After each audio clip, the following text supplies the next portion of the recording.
It is 6 o'clock. I'd like to call the Tuesday, March 21st, 2023 public hearing for the Kenwood traffic study. Tonight we have Mr. Ed Williams with TEC Engineering, who is going to share with us the results of the traffic study that was conducted earlier this year and late last year, I believe. The floor is yours. Thank you. Good evening, everybody. I'll go through the presentation. I'll mention there are questionnaires that were left outside for input. There's also an online form for that as well. There's a link and a website at the end of this, and it's also tied to the Townships website. For those of you who would want to fill it out, there's also access to all. Can't hear you. Oh. Jeff? Just need me to speak louder? Yeah. Well, the speakers may not be on or may not be turned up. I believe they're on. All right, I'll talk a little louder. So I'm going to talk about the Kenwood study tonight. There is paper copies for a questionnaire outside on the table. There's also a link on the Townships website to the studies as well as the questionnaire. There's an online version of the questionnaire for those of you who wanted to look at the studies and look and fill out the questionnaire later. So basically, just my background. My name is Ed Williams. I'm the Vice President of TEC Engineering. I have 23 years of experience. I have a professional engineer's license in Ohio, as well as other states, a PTOE, which is a professional traffic operations engineer, a roadway safety professional, and also an International Municipal Signal Association Level 2. I've worked for 23 years in the traffic business, and I've done everything from comprehensive traffic studies to ITS design, signal systems design, signal system operations, as well as roadway design. So, yes. So as part of the project, we looked at several previous studies. We looked at the Kenwood Road Access Management Study. We looked at the Frontage Road Traffic Impact Study. We looked at the Montgomery Road Proposed Concept Plan from 2021. We looked at the Kenwood Road Development TIS, the Kenwood and Sycamore Plaza U-turn memos, which there were several of those to look at that U-turn analysis. There's a mini roundabout in Kenwood Square driveway design, as well as several years of the Kenwood and Montgomery Road retiming that was done by ODOT. So first question is, we did two studies. So the question kind of is, well, why did we do two studies? And really, we wanted to do one study, which was a township-wide study to understand the hot spots and problem areas in the township. And the second study was to focus in on the Kenwood Road area and understand the problems and concerns with that area. And so the first study, which was the Kenwood Area Safety Action Plan, really looked at the crash analysis for the entire township and reviewed the existing projects that are ongoing in the township versus the potential hotspots or high crash locations in the township. And this is a nice hotspot map of all the crashes in the area. So that really looked at, we picked out the big yellow dots that are on this map and really looked at, well, what projects are being done in the township that might address these locations. And so those include the Fields-Erdel Road Corridor, which the county and township, as well as Warren County and Sycamore or Sharonville, are working on projects all along the Fields-Erdel Corridor. Fields-Erdel and Snyder, a similar location, similar improvements. The Sycamore Road and Blue Ash Road was one of the hot spots. There was obviously the Sycamore Road improvement that finished up in 2020 that addressed some of those concerns. Kenwood Road and Kugler Mill, which obviously the township just finished up a project there. Plainfield Road and Myrtle, which the township is working on a project there. And then various interchange projects which have addressed some of those concerns. And so that led us to some of the concerns within the Kenwood Road area and taking a look at that, which then led to the second study, which is the Sycamore Township Access Management Study for Kenwood Road. And we really looked at reviewing Kenwood Road, the Montgomery Road corridor, as well as the median that was put in about 10 years ago on Kenwood Road and the impacts of that. So the process of the project, we walked through, we did counts. We did extensive counts at every intersection. We compared those. You know, we've worked in this area for years. We've done holiday counts. We've done Black Friday counts. We've had, in the past, we've had counts on a Saturday. We had counts on the summer on a Saturday. Counts, you know, we had a lot of historical count data, plus the counts that we took for this study. We looked at crash analysis. So we looked at crashes that actually occurred, and we looked at predicted crashes, which is, you know, what, for a similar roadway, how many crashes would you anticipate for this area? We developed crash diagrams for each of the corridors and locations that we were looking at. We worked with the county as well as the OKI Regional Council of Governments to develop a growth rate. And then we took and developed traffic models, and we looked at the AM peak, the midday peak, the PM peak, and the weekend peak. And we compared those also to the Black Friday models, and we had the Saturday models and the Christmas shopping or holiday traffic shopping models. And from all of that, then we took a look at the locations. We tried to isolate and identify the actual problems in those areas. And we came up with recommendations. And part of the final process of that is today, is this public meeting, to talk about what we think some of the problems are, some of the potential solutions, but then also to hear from everyone and understand what everyone thinks that those solutions, what you think of those solutions or other potential solutions that may be out there. So the first thing that we did is the median. We looked at that. Over the years, we have kept an eye on the crashes that before the median and after the median. And the median reduced crashes by more than half for that section. And that continues to hold true. Those were all angle crashes. Those crashes do not occur, and as a matter of fact, the crashes are half of what they were before that median was installed. And so, you know, that at least tells us, you know, we saved some crashes in that corridor. And then we started looking at specific recommendations throughout the Kenwood corridor, and a couple of those locations are South Kenwood, and we'll talk about that in a minute, the Kenwood Town Center parking area, and then Montgomery and Kenwood specifically. So the first thing we'll talk about is South Kenwood. You know, this is a potential roundabout that we looked at for the 71 and I-71 southbound on-ramp at Kenwood. And the reason for this recommendation, you know, I mentioned several locations and several times throughout the last several years that we looked at potential U-turns that were occurring at American Way and Kenwood as a result of the median installation. You know, there were several attempts and discussions that the township had with different property owners to develop a way to create a U-turn location, and unfortunately none of those came to fruition.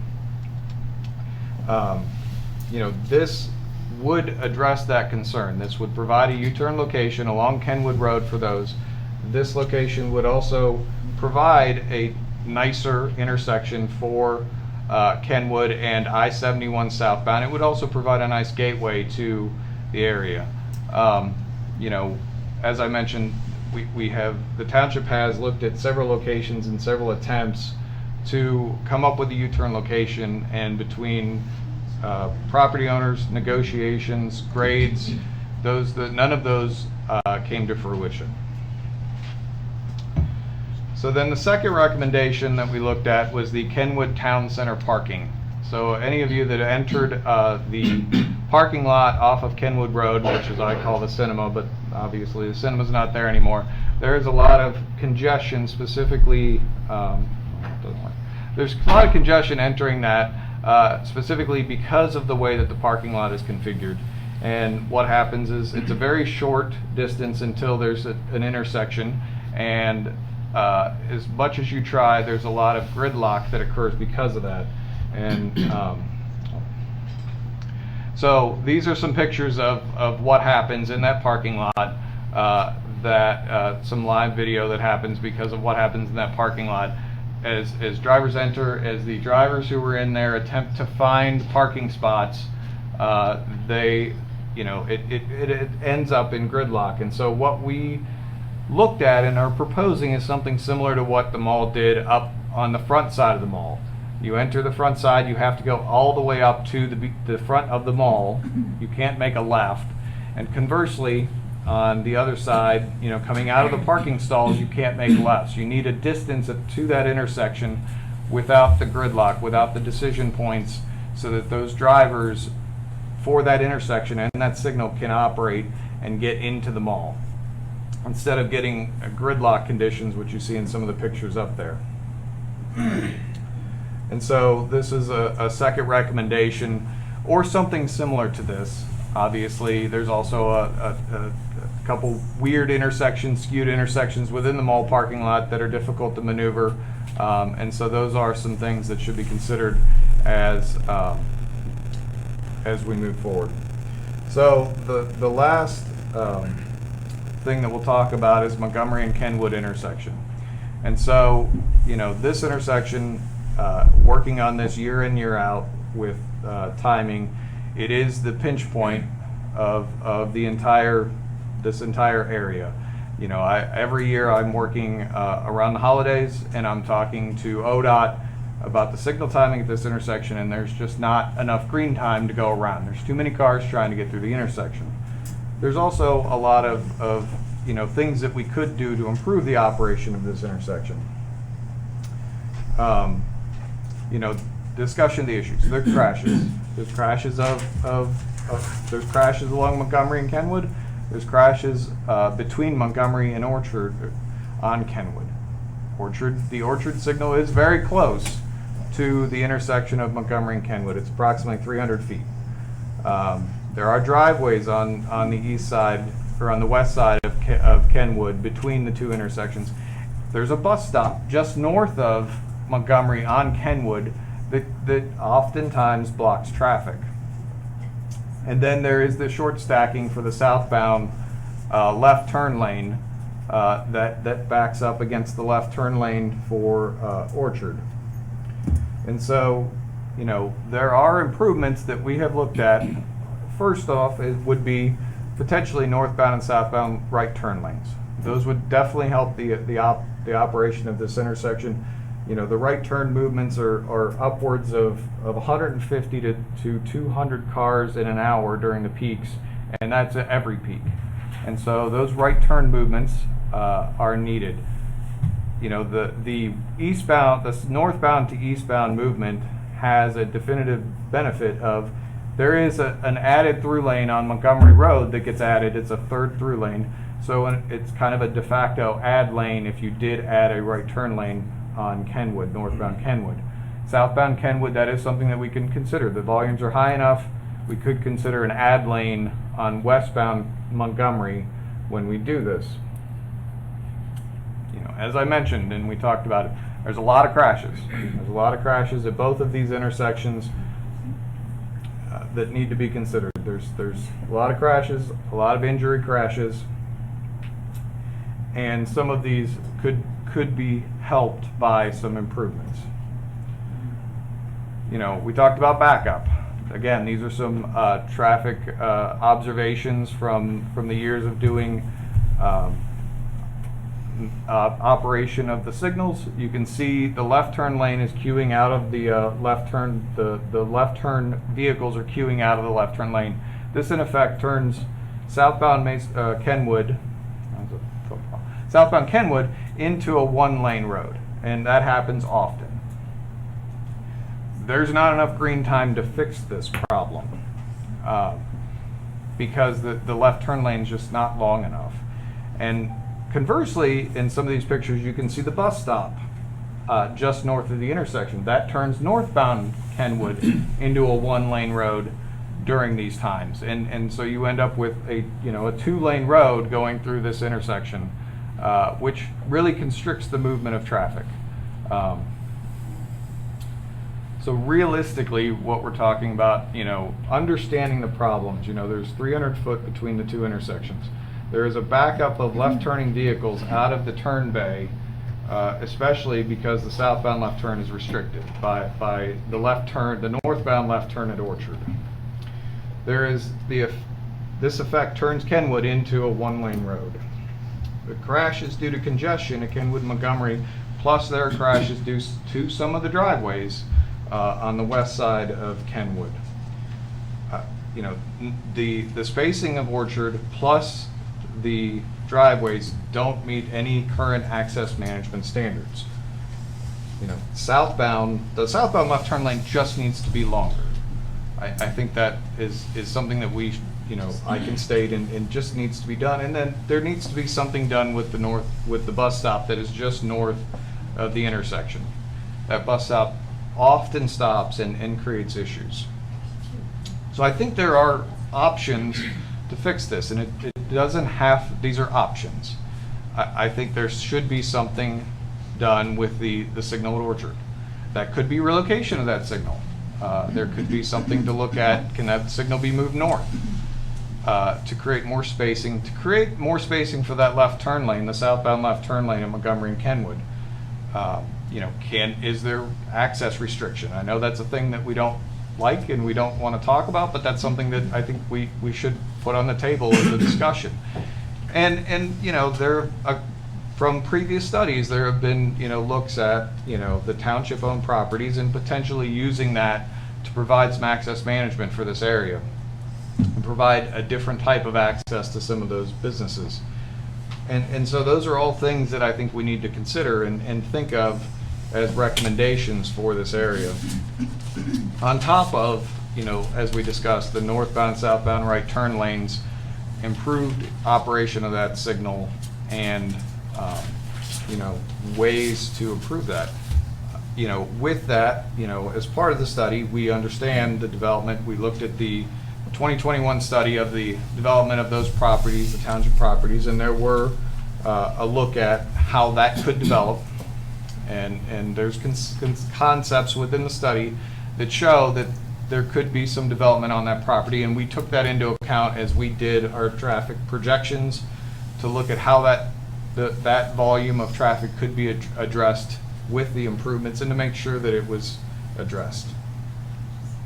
Can you explain that picture right there, please? Where is that? So this is the vacant properties, the township-owned properties. On Orchard? On Montgomery Road. Oh, like the Yes. Pep Boys? So the Pep area? Boys, the Taco Bell. Yeah, Trio's parking lot. that is to the north of this. So. I don't quite understand what that is. Could you walk up there and point to what is on there? Because I don't quite get it. So. I don't Tell us get where it. the streets are. So basically, Montgomery Road Thank is you. right here. And Kenwood's over here. What streets? So this is the VP, and then up north is the trio. So is that roundabout at the top of it actually sitting where Orchard is now, or is it south of Orchard? It's south of Orchard. Okay. So these are concepts. What our purpose is to understand how that property could develop and what traffic volumes would develop so that we could incorporate that into the recommended improvements. So really the last thing I'll talk about is grants for some of these improvements.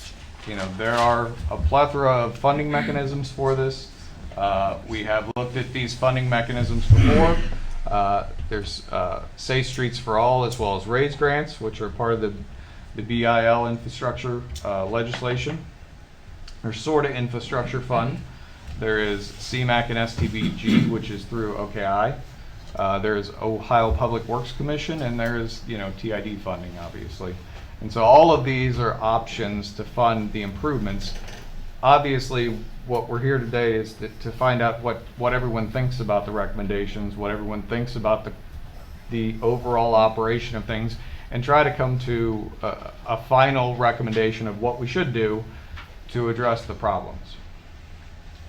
The last thing I'll point out, as I mentioned, there is the paper survey outside as well as this. Will get you to the survey online if you would prefer to do that. It's also linked to the township's website. And how much time do we have to turn those in? So Um, timeline?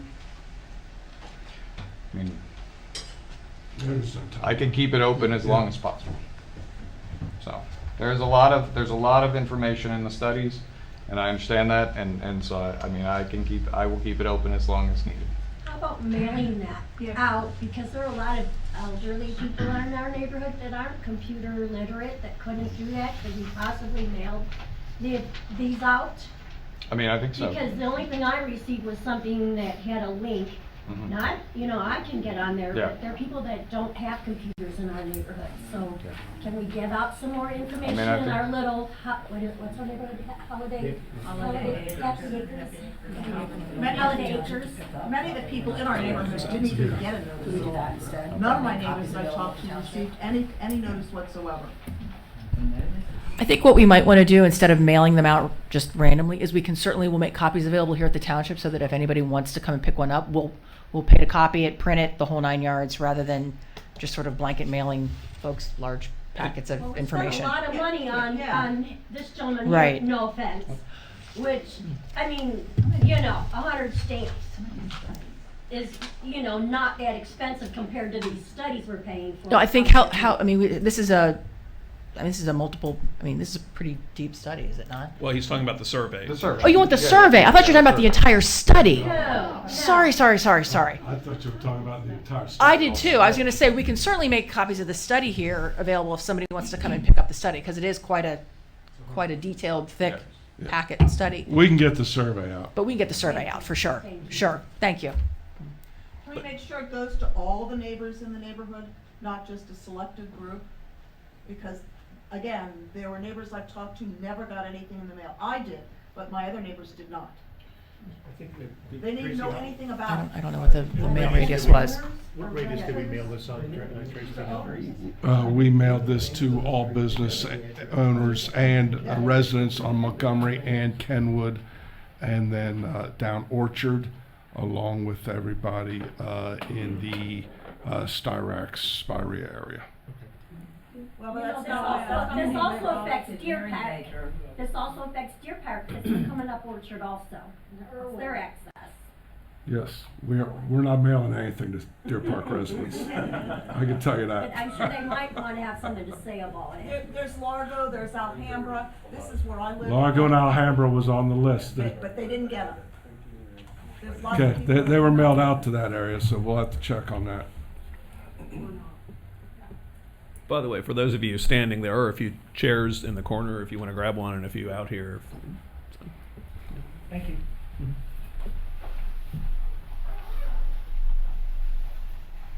So I can take any questions, comments, concerns.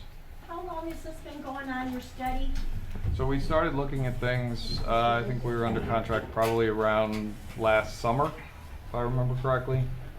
So obviously with some of the holiday stuff, we were trying to wrap it up throughout the holidays, but then also operating and looking at what the conditions are. I'll say, obviously everybody with the pandemic, things changed, and we want to make sure that things are still the same, and some areas are not. Things changed when we put 7 acres of more traffic. So this should have been done before we put all the development into, our neighborhood. Thank you. It's not done. And it's not finished, so it's gonna get worse. And is there any consideration, while we're looking at traffic in the area, what's happening in the neighborhoods? Because I know the trustees know this is my pet peeve. Styrex has become the bypass for Kenwood Road. How about looking at Starbucks? If you want to talk about accidents, they are blocking the intersection there. I think we need to look at the whole big picture while we're looking. Have you done a study on the life squads or fire department and the timing involved in getting to particularly our neighborhoods? So I can say, I think, you know, the township did receive a grant to do some emergency vehicle preemption to help the squads and everything get through the traffic and change the signals. So that would actually work where the squads and the fire trucks will have the ability to get a green light to move through the intersection. I've had the squad at my house a couple of times because my significant other has some health issues. And the timing gets longer and longer and longer. And they aren't getting through the neighborhood, they aren't getting through Kenwood Road. All of the additional construction we've done near Jewish Hospital and all the other plans, they're slowing this down. I wanna know what you're gonna do about it, because they're not getting there in a timely manner. That's why we're doing the preemption, man. Okay? Okay. You mentioned the U-turns that were happening down by the highway. I've noticed pretty much every time I come to the Montgomery and Kenwood intersection from the north, that there are people making U-turns in that intersection to go back south around that divider. That's crazy. And I don't see that mentioned in the study anywhere. That would seem to be a rather big problem. Did you find that when you were evaluating it? We counted the traffic there. We did not count anyone making U-turns. Okay, I see them and all so- the time. The other thing I'm concerned about is there's a considerable amount of pedestrian traffic that crosses the road at Orchard and Kenwood. And if that access is eliminated, people aren't gonna walk down to Happiness. They're gonna play Frogger. They're just gonna try and get across however they can. So I really encourage you to consider that also. And it would seem to make sense to me that instead of closing Orchard, making it a right in, right out would make more sense. You could just bump that little turn lane just a little bit. We could still get out, but it would cut down the left turn traffic, which seems to be the problem. It used to have a right lane there Yeah. when I bought my house 20 years ago. Right, so, you know, without cutting it off completely, I use that every day. And in the morning, there's no traffic at all. It's the perfect way for me to get to the highway. It's gonna make that really difficult if it's gone. I mean, I think things are on the table. I mean, I am saying I think there should be a restriction. I didn't say close it, although that is a consideration. I do think that the light is too close. But I do think anything's on the table right now. I will say I definitively agree with you on pedestrians. I know if it is a nice day on Black Friday, the mall runs out of parking, and people will park over there and walk to the mall, or people will walk to the mall. I don't know which it is, but I will say there is a lot of pedestrians there, and that is a concern of ours. Once we come up with a solution, is making sure that those pedestrians have a safe place to cross. I really like your idea of that back access to the Trios parking lot. And if that could be extended also to that big Aspire complex, that would be fantastic. Because it would cut down a lot of the traffic on Kenwood. Another thought I had, if you are going to go ahead and put the roundabout in at 71 and Kenwood, perhaps not even having a left turn lane from Kenwood south onto Montgomery. People could just drive the extra, but it's not even a 1/10 of a mile, and then do the roundabout to U-turn and come back up to Montgomery. Yes. Yeah, I just want to start by saying, you know, I know how difficult it is to be in the position of the trustees. I served for 4 years on Mariemont's Village Council, so I know the work you do and how many people you need to listen to. I'm here to advocate. I'm the senior pastor at Good Shepherd Lutheran Church, which shares the parking lot with Trio. And really, I'm here to advocate for the preservation of that traffic light at Orchard and Kenwood. Without it, we would need to once again hire a traffic cop every Sunday to let people in and out, which would disrupt further traffic along Kenwood Road. Our preschool that serves over 170 children and their families, that traffic light is a necessity in order for our families to come to school, to drop off and pick up 4 different times a day.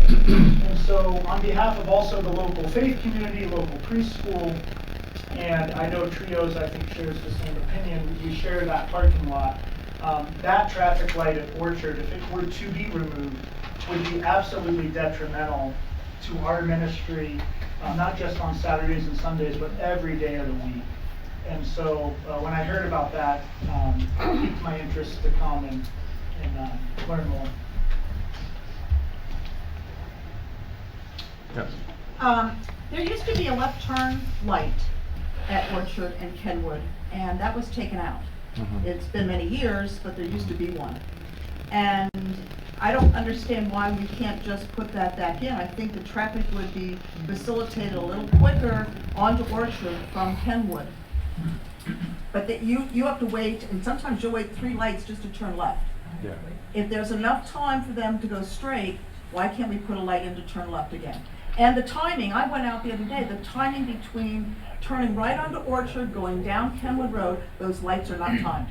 The minute you get to Montgomery, it's a red light. Then you gotta go Yes. further. It's, I will, what I'll explain to you, and from having done the signal timing for years, is if those were timed correctly, that gap would fill up. And we had it that way for a while, and you wouldn't be able to turn right because there'd be no place to go.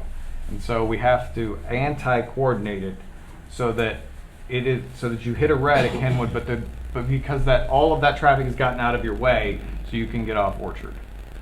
but if you're trying to put a left turn lane in from Kenwood to Orchard to let the traffic get in and get out. You mean The a light left is turn not light? timed adequately. The left turn light, it's trying to get traffic on Kenwood, and I understand. But every time you go to stop to turn left onto Orchard, the traffic going from, I guess it is south or east on Kenwood to Montgomery Road, they're always parked right in the middle. You can't turn. There's a sign that says "Do not block," but they block every time. I've run into just the opposite since that building's been put up. I have no trouble turning left there. People stop and let you through. What I complain about is those people coming out of Trios and Cincinnati Bell and BP. They come out and turn left, so they block the straight lanes, the turn lane, and everything to get out. They just barge right out, and that causes a lot of congestion. And by the way, I saw a police car do that Sunday morning. I said, what? and I was on my way to St. Vincent, and there it was. But I have run into more people. They do block it sometimes, but if I have a choice to go to Orchard or Happiness Way, because I always get two red lights, plus I have to yield to the traffic. I don't even use Happiness Way anymore because it's a disaster. That's like 3 stop signs. And people are so nice at Orchard. 90% of the time, they let me in. They're already backed up and they let you in because they know they can't gain anything, so you might as well let people in. And that's my opinion. I don't, since Happiness Way, since we developed that stuff, every time we develop stuff, people find a way to avoid red lights and stuff like that, and then they cause other congestion problems. And they're coming down Styrex. The traffic, and I said something to the trustees recently, the traffic on Styrex is going so fast. I know nobody wants to talk about a speed hump. I know other parts of Cincinnati have them. I don't understand why we cannot, because mark my words, there's children playing there. There's elderly. We have the most dog walkingest neighborhood I've ever seen. I'm one of them. And someone is going to get hurt, maimed, or killed on Styrex in Largo this summer. It's dangerous. I've been hit. Almost hit a few times just walking to my car. They're awful. I had to write the Metro because one of the Metro pickup buses almost took out one of my neighbors walking her dog one day. And if they don't stop at the stop signs, I took chalk and wrote "Stop, please" all over, the stop signs. They're terrible. Someone's gonna get killed. Some little child is gonna get hurt or maimed this summer. Mark my words, because they're driving like crazy people back there. Okay. Somebody's flattening my tires because I keep hollering. My son says I'm that lady in the neighborhood. I am becoming that lady because They're driving like crazy people. I had a guy come and cuss me out and want to beat me up because I asked him to slow down. It's insane. It's insane, and that's what's happening. They're bypassing through our neighborhood, and someone's going to get injured or killed. I'm not kidding you. I'm not being dramatic. I'm telling you. It's every single solitary day. In this world of fancy modern inventions and high budgets, is there a stop light that would take a picture of someone's vehicle as they're blocking an intersection, and maybe the police would come or track them down and give a ticket to them? Or is there any sheriffs that would direct their traffic to them? I don't know. Somebody needs to put a little scare in. I can answer the first question. I think photo enforcement in Ohio is not currently legal, or it is in debate. But the state of Ohio has said that they could withdraw federal funds if you have it. They can reduce federal funds. So I think that is the current state. Someone just asked me that question the other day about photo enforcement. Well, then put a fake camera up there. You're being watched. Don't park in the intersection. Don't stop in the intersection. Just over here. All right. Because we signed in to speak, and so I didn't know, are we not going to do that now? I can just... You go ahead. You just go ahead and if you want. Yeah, go ahead. So I do want to mention, one half of Dunedin got letters about this meeting. My neighbors across the street did not, and so this was very selective where the notices went. So really, everyone should be made aware and have another meeting, in my opinion, because I emailed as many people as I could, but people are not aware of the meeting. It's good enough. So, has TEC done the previous traffic studies for Sycamore Township? Are you the ones that have done these? We've done some of them. Okay. Not all of them. I mean, was there a proposal? What were your guidelines? You were just going to look at traffic safety? Is that what the guidelines were for the study? So the study was to look at the overall township and the conditions and hotspots, and then to look at specifically the Kenwood corridor. Okay. I mean, because I'm just trying to figure out where you were coming from. Who did you talk to? Township officials? Like, we're looking at this, or things like that. We wrote You a just proposal go letter. We wrote a proposal letter with a proposal and a fee of what we would do. Okay. And provide it to the township, and then we started working on the study. Okay. Because on the Orchard, I did know they have already brought it up, the left turn signal, also enforcing the do not block. I will tell you, I love the sheriff's department, they block the intersection when it turns red. So if they could enforce this, we might not have as much problem. I mean, I've seen, I don't know, I have not taken pictures, but to enforce not blocking the intersection there would help. So when you say you're going to do a traffic study and your study said you recommended closing Orchard, that was the recommendation, right? We made it says to restrict access. Okay. It doesn't we want options. I mean, I think, as I said, I think there's a potential where it could move north. That signal could move north. Okay. I think there's a potential where that access could be, as someone mentioned, right in, right out. That access could be no left in. I think there's options there, but that's why we want to get feedback today. Just Okay. Can we just add a lane going into 71 Road from Kenwood Road? I think that would help us. I don't think that's a possibility. I don't think that I don't know would get through ODOT. Because that would help a lot on the left turn on Road. Okay. Yes. So you've said move that light north like 3 times now. Where are you talking north there? Because I think it's the church. Yes. And then there's the already lights to where the cinema Yeah, was. I mean, so where are we talking north? I think the north is somewhere around the church, potentially. So- if we were to try to look at that, Yeah, that would because see, be. the church has an easement that comes right into from my front yard. So that's why I want to know specifically what you're saying. Again, I think it's an option. I mean, it gives us better spacing. Do I think Do I think adding a signal is a good answer? Not necessarily, but the signal is there. It does help preserve that Go access. through the church and Trio's parking lot. So can you just do that? No, that's why we're here, to Okay. talk about it today. Ed, question about that, if Yes. I can jump in just a second.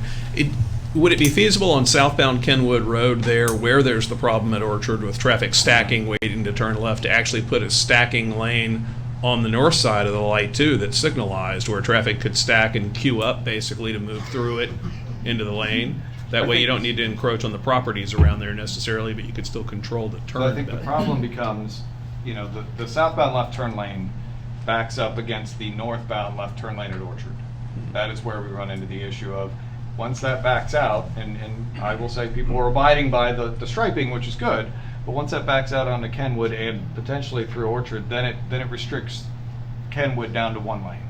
And that's where we get into the capacity issues at Kenwood and Montgomery, where southbound, you have through vehicles and right turn vehicles in one lane of traffic essentially, because the left turners have backed out into the other through lane. So I think that's where we run into the concern of, because of the northbound left turn lane at Orchard, that's what happens. Have you considered eliminating any left turns on from Kenwood onto Montgomery? Take both of those left turns, north or southbound, and creating a U-turn with the roundabout in either past blocks, so that you have full through traffic on I Kenwood. mean, that was brought up, and that is something that we can look at. Yes. I think any relocation of Orchard north, okay, or something to come off Montgomery, either by Spivea or Irwin, will create increased traffic in the neighborhood of a significant amount of people cutting through, of people speeding, at least doubling what we have now. And yeah, so there's really a property situation there with that whole corner, okay, that makes it very, very difficult to do anything. I think the idea of using the roundabout and no left turn may really help, okay? But trying to move that light, okay, or cut that off, I think it's probably okay for EMS, but to be able to have multiple fire companies come in from different directions and cutting that off could be a real problem. I only live a block from Kenwood Road, okay? They're gonna have to come a long way to get to my house.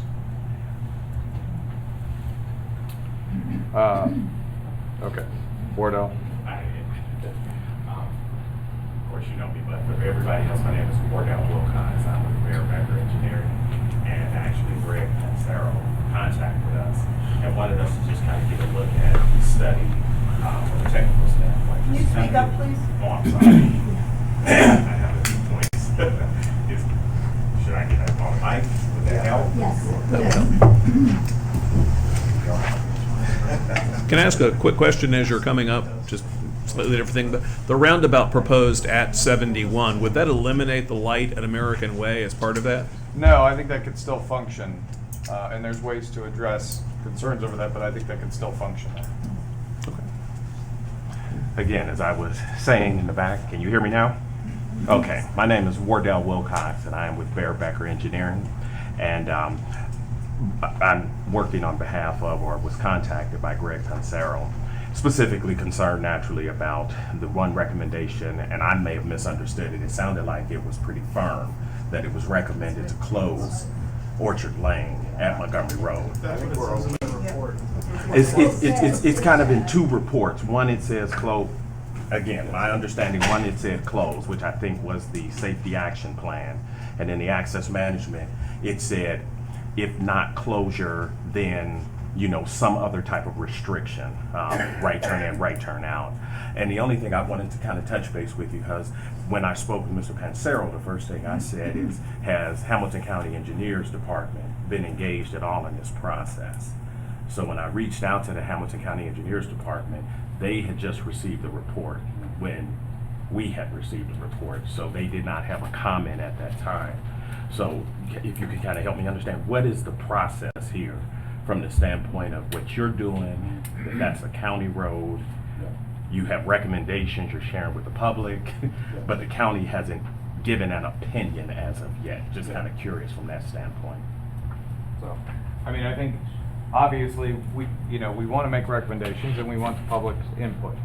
You know, it's hard to make a full-scale recommendation without getting the input. So that's why we're here tonight. I think that, you know, we want and hope, and I think that we will ensure there's buy-in from not only Hamilton County but also ODOT, because it's a Hamilton County road and an ODOT road.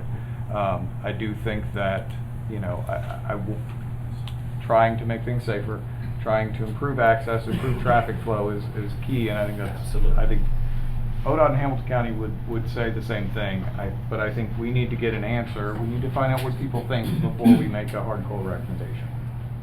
Well, one other thing I wanted to make sure we are not missing in trying to make the circumstance and the conditions safer, let's not necessarily make it worse.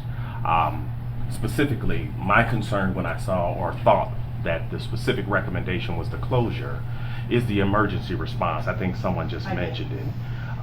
The hospital is to the north, and especially with the restaurant, and I think Greg's going to get up and speak to some of his patronage, with the restaurant there, with the school there. EMS, whether fire and police has looked at this or not, you know, they need to be able to get in as well as get out. So, I mean, it would have been nice, I guess and maybe now I understand this is still a work in process, but I know you had called out for some type of connections. I think you just showed one there, but it would be nice to see a kind of a fuller picture to understand what some of these other countermeasures that you are proposing and how that looks. And then again, how will the emergency response, you know, respond to that type of redesign? Because again, if you can get even in a restricted movement of right turn in, right turn out, yeah, you can get the police and the fire headed southbound on Kenwood. They can come onto Orchard, but then they're going to have to circuitously make their way back to the north. So again, conditions are not optimal, but I'm glad to hear, and I just tapped Greg to say it sounds like there's an option to be able to come to the table and share some different concepts and different ideas of other countermeasures that might suffice. Again, this is a very close intersection, and it's a lot of traffic. So, I mean, it's going to be very challenging. But again, I'm glad to hear that this is not a done deal and that it sounds like this is still a work in process. So, thank you. I think Greg wanted to say something.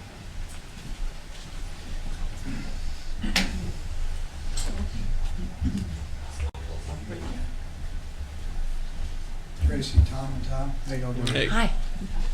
Greg Pansero, the owner of Joseph Banks Center, 7565 Kenwood Road, and Trio Restaurant. I don't have the 23 or 28 years, but I do have 38 years at that intersection. I've seen a couple of the crashes. The last one was a student driver that couldn't speak English. So no matter what you do, stuff's going to happen. But my point is, Orchard Lane and Kenwood is basically busy a half hour to 45 minutes a day, 6 days a week. That's what we're talking about. Today I came down, no stacking. Yesterday, no stacking. Yes, Christmas time, any retail area is going to be packed. You got to exclude that.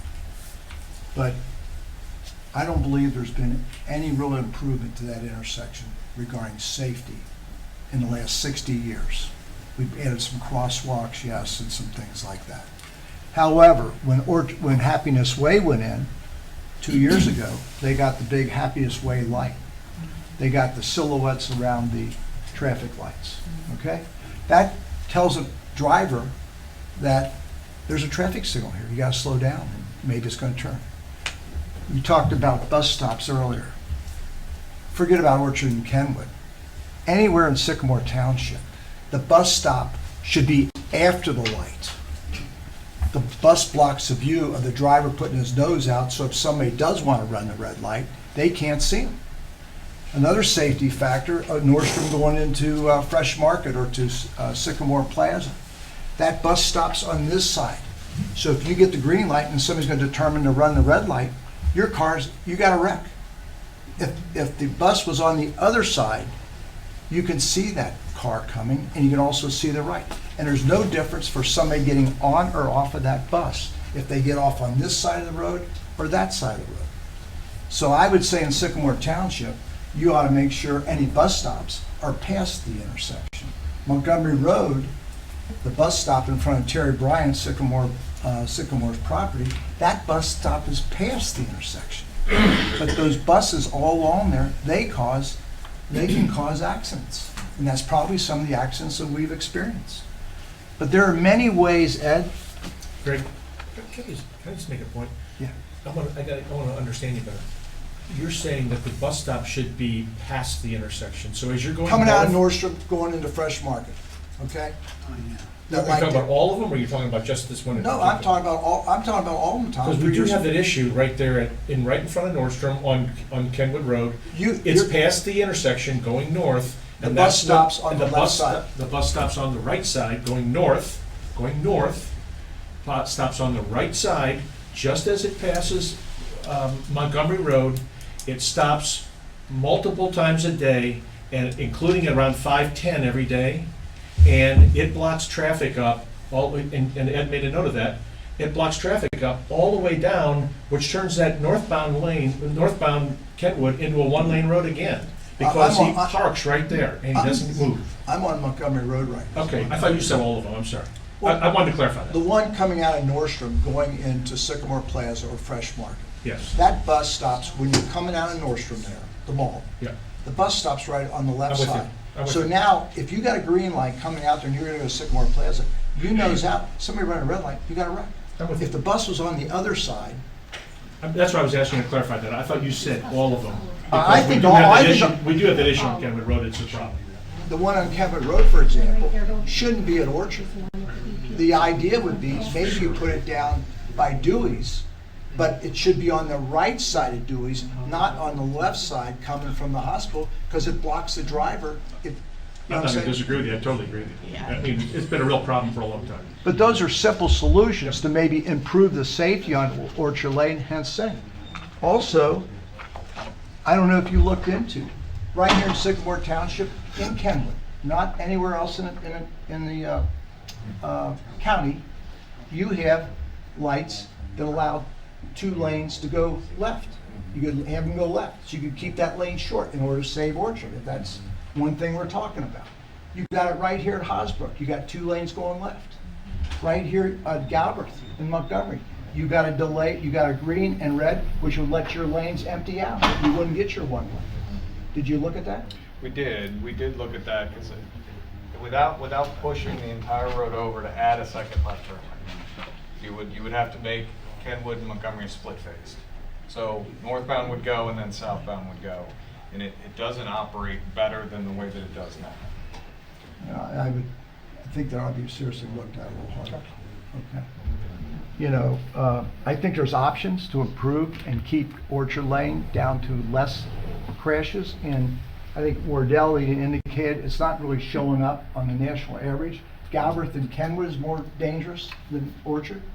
Montgomery and Galbraith is more, to your statistics. Okay. And Greg, real quick, the stats that he just quoted were from the Hamilton County Engineers Crash Report of 2021. Of the top 10 high accident or unsafe intersections, Orchard and Kenwood was not on that list. Let me give you a little more facts. 145 people work at the Joseph Banks Center. Seasonally maybe up, seasonally down. Okay? 650 to 1,000 people per day, 7 days a week, come to the Joseph Banks Center.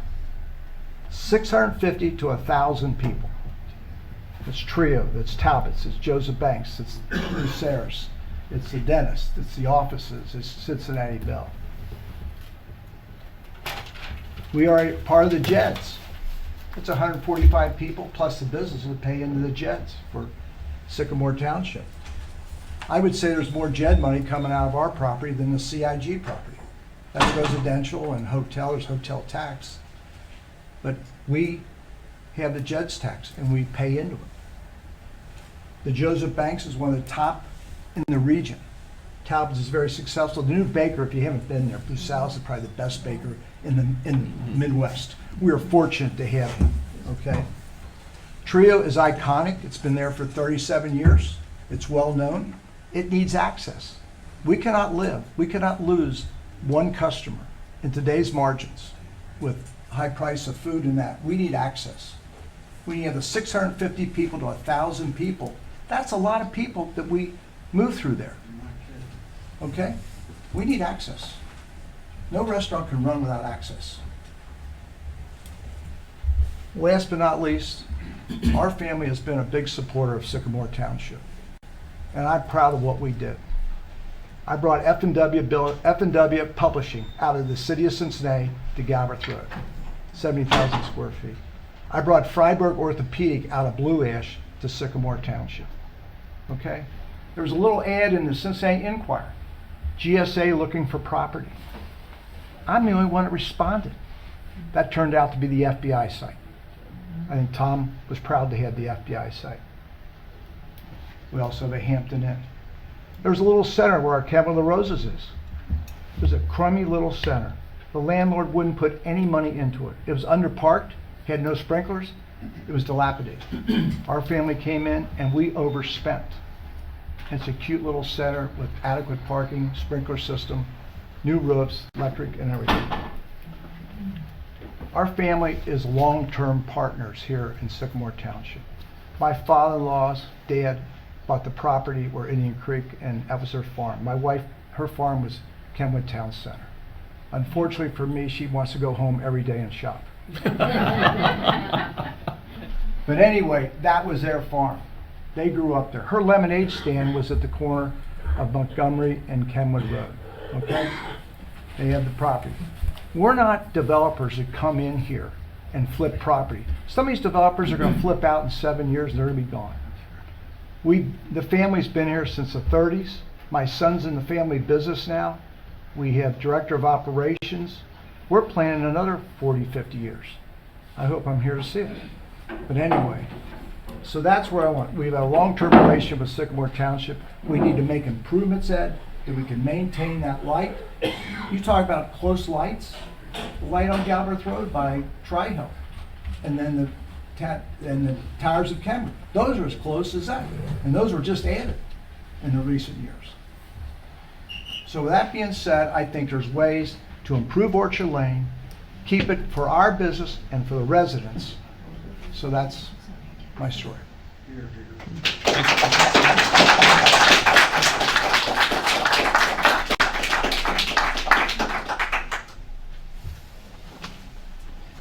I have one more question.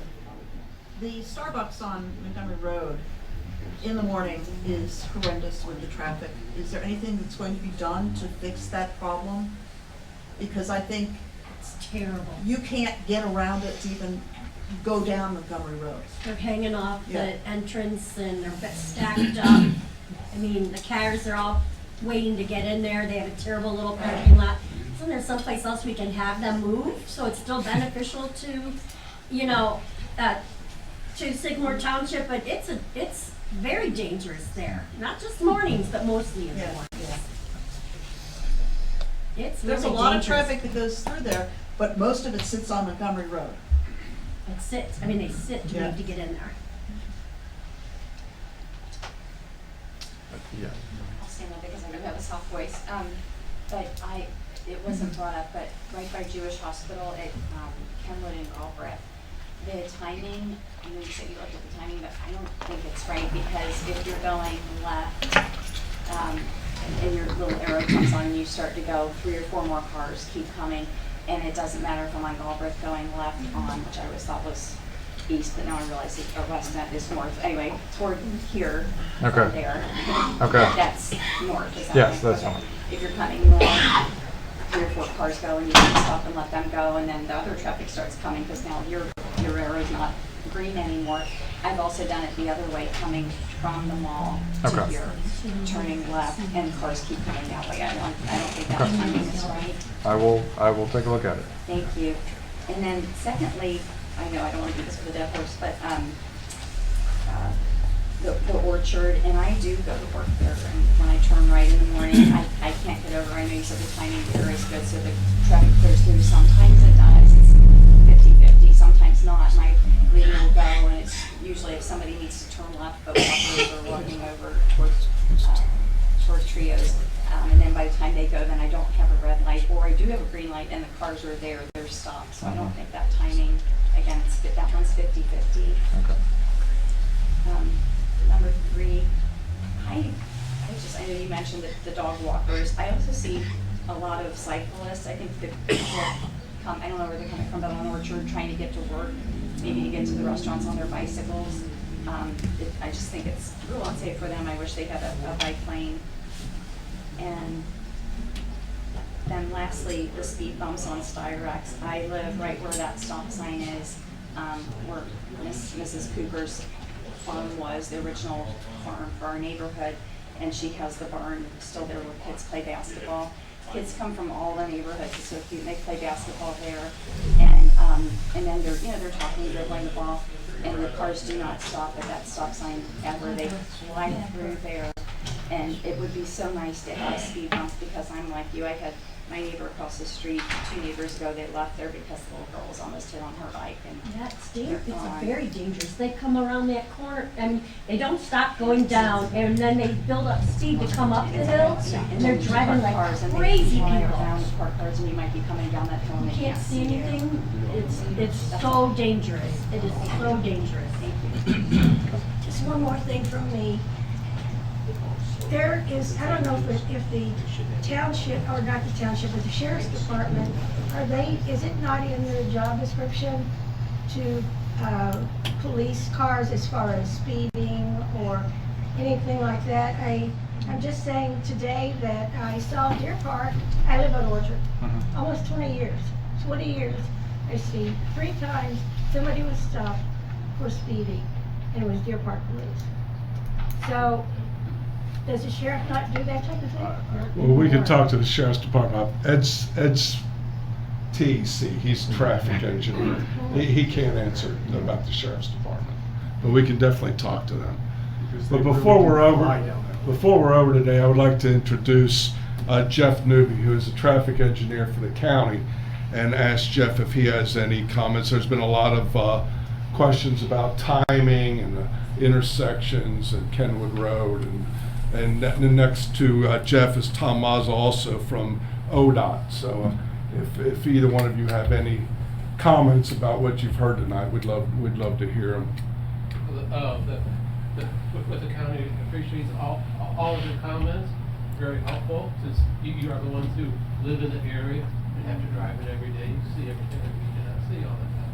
So please complete the questionnaire and your comments. We do read them and everything. There's a lot of valid points. So thank you for coming out and all your comments. So the county road is Kenwood and the ODOT is Montgomery? Correct. And I will say and you think that if we just close off Orchard, that's going to solve all these problems? No, I did not. I don't. Nobody said that. I will add real quickly that all of the comments, all the questionnaires, everything will be incorporated with the study. So Yeah. Jeff, can I ask a question? Sorry. Kenwood, of course, is a county road, so the intersection at Orchard would be a county-owned intersection that was signaling, right? Is there anything the county could do to maybe step up the do not block intersection signage there? Nothing else, make it flash or something? I mean, like I tell everybody, a sign is a sign, and it can't make a driver do what the sign says, whether it's a speed limit sign or a do not block, sign. We could put up a whole bunch of them, but if people just don't want to do it, they're not going to do it, no matter what we do. I have a question for you. Yes. So I obviously have been advocating for speed humps, 1 or 2. They have them in Hyde Park, they have them in Oakley. I keep being told, for 20 years I've been asking this, why we can't have them, and I'm told because it hurts the snow plows. So are they having problems with snow plows in Hyde Park and Oakley? I can't speak to that because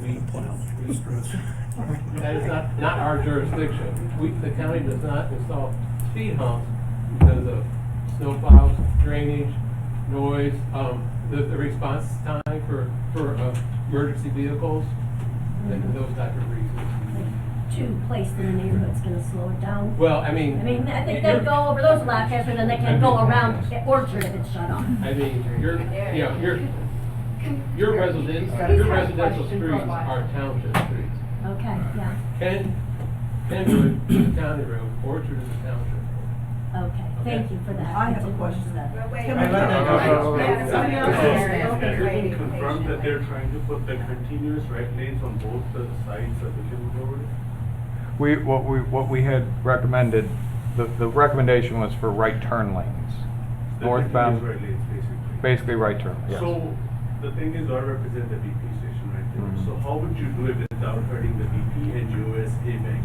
Again, we haven't designed anything, it's a recommendation based on the volumes. So if that is the direction that we go, then we would look at that. The problem is, though, like, we have tankers that come in, they're like 70 foot long. Right. And if you close that entrance on the right and the entrance that's right at the beginning, we wouldn't have no access. Yeah, and I do think that's something we would have to look at, is how, to make sure how your trucks enter and exit the facility. Because the US Bank, they have an entrance right next to my entrance, so we both have to, Right. both have to close them up.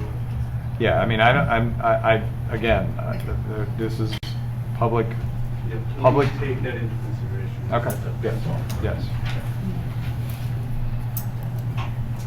Can I ask the county guys, so if you're in charge of Kenwood, that's your jurisdiction, if you put a sheriff sitting in the parking lot there, or even just standing there, you could make a lot of money for all the people that are sitting in that intersection and charging them, and giving them a ticket right then and there, walk out and say, it's not a speeding ticket, you just went through a light. Right, I mean, our office is the engineer's office, okay, that's where we work at.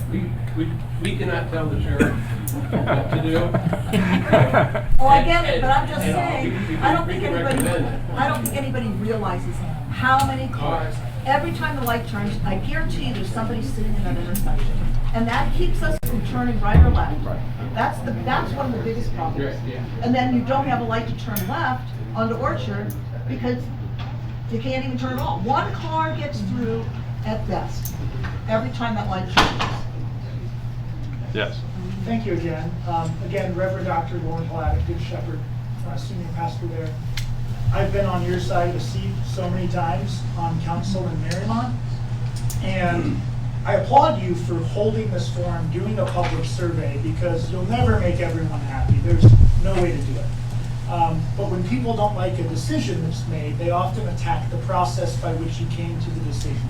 And so I applaud you for having a process, but I'm curious, I haven't heard it thus far. I know you're gaining community feedback now, which is important. Thank you for doing that. What does the process look like moving from here? I've been on that seat enough times to say, let's hold a community forum, let's do a survey, to say we did it. How do decisions get made now? Is it put into committee? Is it put into, I know you have to deal with ODOT and the county as well, but what will the process look like once a formal recommendation is made? Does the township first need to make that formal recommendation and submit it to the county, to ODOT? What is the chain of command moving from here? I think that would be helpful for all of us to understand. I mean, from my standpoint, like, we get all of the feedback from today, and we review everything, and we try to balance, as you said, the safety, the traffic, the public wants and needs, and then we as the traffic engineers make a recommendation to the township, and then but yes, they have to work with ODOT in Hamilton County because they are their roads. Right. And these are recommendations being made to the township. Ultimately, the township might make some decisions, might not make some decisions to act as to some of this. Some of this may be long-term. We have a lot of land that the township owns there on the other side of the BP station, past Kenwood Road on Montgomery, that long-term the township would like to see developed in some form. But the real estate market has been up in the air the last few years because of the pandemic also. So these are all things that go into planning what might happen there. But if there are immediate things that the township could do to improve safety, without interfering with quality of life, quality of businesses and so forth, that may be a recommendation to act on sooner. I mean, that's my thought on this. I can't speak for the other two here, but I think that's probably where we're all headed. Well, and I think you're exactly right. And I think, to my understanding, at least how it was always explained to me, was that the bulk of the property that's along Montgomery Road was actually purchased for access management, knowing that down the road, that we have traffic issues in that area, and that we have to ultimately address those issues in some way, shape, or form. I think if that's how it was always explained to me, that those properties along Montgomery Road were purchased over a period of time to provide for the eventuality that some sort of solution was going to have to be identified as growth continues, and to try and preserve the opportunity to do that. And could you speak at all, do you have any sense of, now that you've had some community feedback, the survey results coming in, the recommendation from the Traffic Study Corporation, when do you hope, as a committee, to put this into, before a trustee meeting, for a vote, for a recommendation to move it further along? What is your timeline from here? I can just speak for myself. I mean, I'm not sure what kind of timeline we have. I think it's good that we've had the opportunity to get some feedback from the residents. It's great that Ed will attempt to incorporate some of those into our final proposal, and we still have to pay for this. And so the application process for grants takes some time, and so I don't think we're going to have bulldozers there tomorrow for sure. And my suggestion would be that this will probably take us some time, because we're going to have to line up the financing, and that includes a lot of applications for different kinds of grants. You saw the list of all the different kind of grant opportunities we might have, but that takes time. So I don't anticipate that you're going to see anything happening for a while, regardless of how we arrive at the conclusion, because it does take a lot of money to make this happen. Yeah, and I understand. I understand that. I don't know if this will help, but I'll just say, like with the money, with the funding that we would be looking at, I mean, federal projects, and that doesn't mean that this has to follow federal projects. It could be short-term recommendations that come out of this. It could be long-term. Federal projects take 5 years. And so that's probably the timeline you're looking at, unless it's a locally funded project. But when you write a grant, because I'm familiar with grant, when you write a grant, you have to put in your grant what you plan to do. So I know that any potential construction and working might not happen until much later, but you all have to come to a decision about what's being done in order to write the grant. And I think the community, the faith community, preschool community, retail community, business community, residents want to know when it's on the agenda and how much lead time there is. In my faith community that represents over 1,500 members, a constituency of a preschool, over 1,000 people that come into contact with that, are largely unaware that any of this is sort of taking that place. And so it would greatly affect, if that Orchard Lane is affected, it would be detrimental to our faith community if that's taken away access. It would be detrimental to our preschool families dropping off and picking up in a timely fashion. And so for a community that's been there for 70 years and has grown with the region, we just want to know. I want to be able to go back and communicate to my folks, here's when the township is planning to make some decisions to write grants, to get approval, and the whole process follows. So when you can share that, please do, so that we can inform all of our folks that we're also going to have lots of input to give. When we know, you'll know. Yeah. And I'd like to challenge you, possibly, or the trustees, to come and sit in the parking lot where their daycare lets out. The women line up on Kenwood Road. They got 2 or 3 kids, rugrats in the vans, and they're coming out, and they need that light. Yes. They're going to get killed going the other way. I challenge you all to come at 11:30, and when they're letting out, it's lined up. Daycare, which works out perfect because before we get busy with the restaurant and the crowd there. And lunchtime, there's no issue on that intersection. Not one. Cars are moving great. They use it on Sunday. They come. When the township granted us the parking lots that are contiguous, that was a game changer for the church and for all the congregation. It was a big deal. And and I sit there in trio waiting for the customer to come, watching the mothers lined up, and everyone hits it, and a lot of them using go left down Kenwood Road.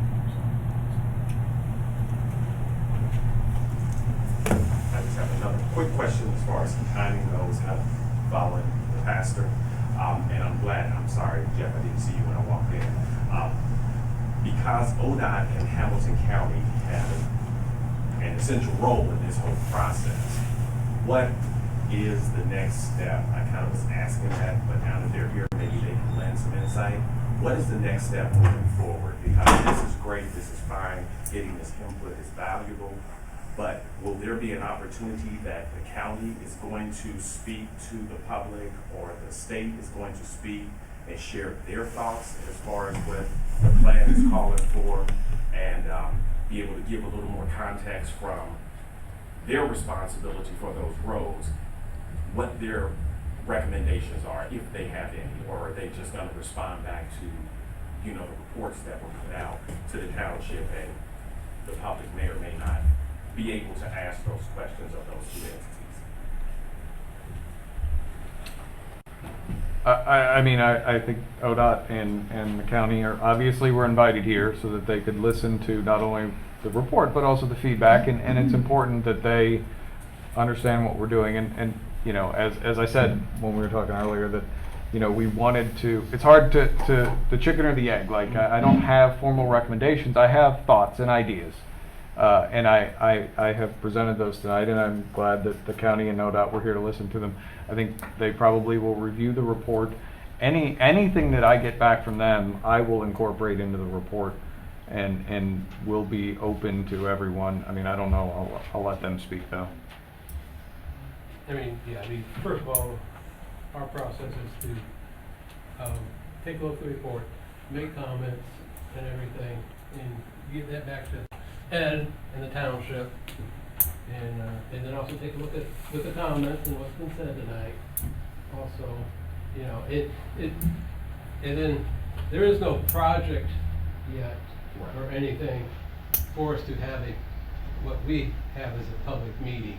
When we have plans and stuff, that's when we usually go to the public meeting stage.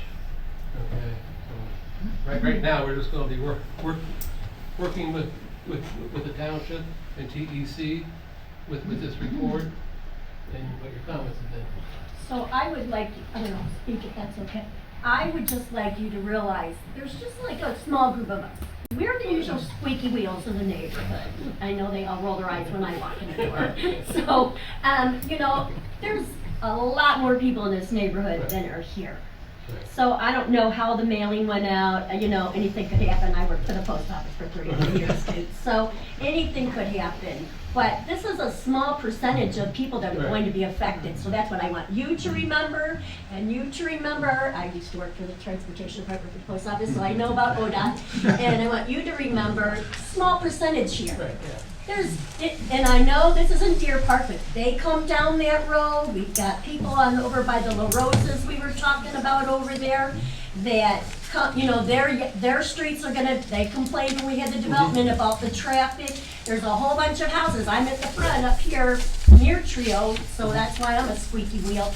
But there's a whole neighborhood behind me. It's a very small percentage. Maybe they got the letters, maybe they didn't, but it needs to be, you need to realize there are a whole lot more people that are going to be affected. And once before this neighborhood, and it was Willie from WLW who said to me, I needed to sacrifice a small group for the whole county.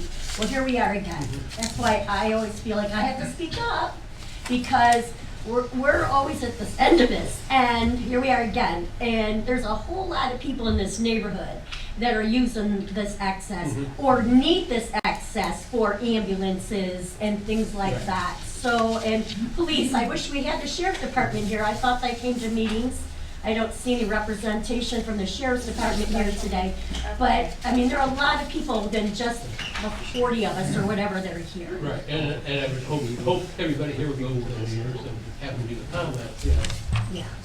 Representation. And I'm not here to, to beat up on our township. No, they're very good. I like this, Very good. It's just, I don't feel like we're well represented. And I sometimes feel like nobody's listening to us back here, kind of like there she goes, you know. But there are a lot more people affected. Yeah, thank you.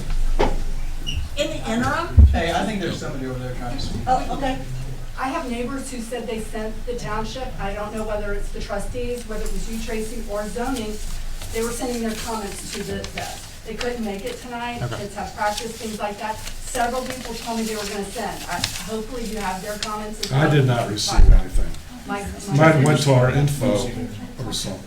Well, We'll check on I that. do have several people who said they couldn't be here, but they were sending, so hopefully you'll get those. Well, we do. I mean, we encourage folks if they have comments or something that they want to share, whether it's emailing us or submitting directly through the form, to please make their voices heard, for sure.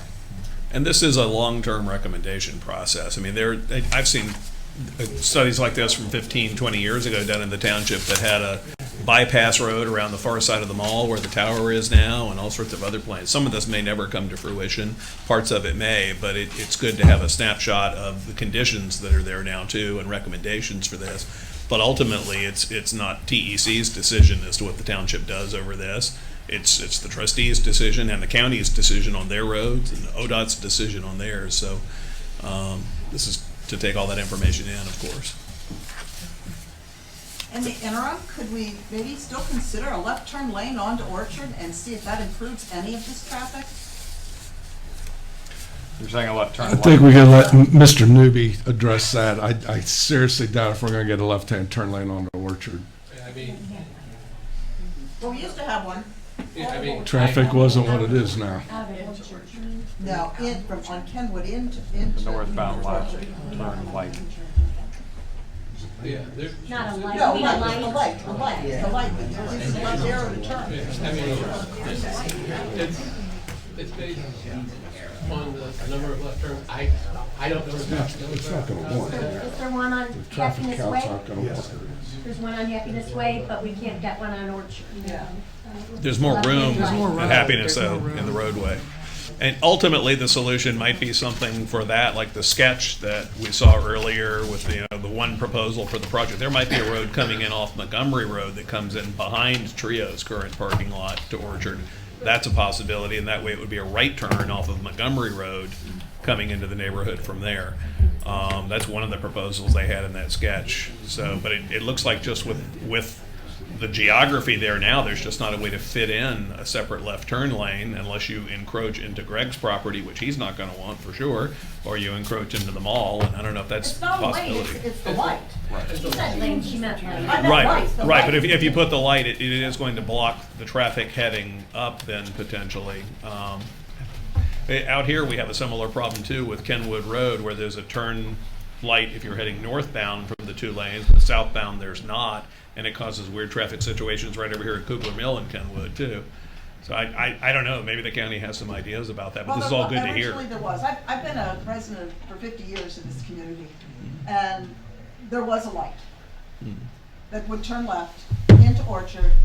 It's gone, it's been gone a while, but we have one down the street that very few people use because they aren't using that Happiness Way as much as they are using Orchard. Just with your comments, we make sure. Okay, I'll work on it. Appreciate it.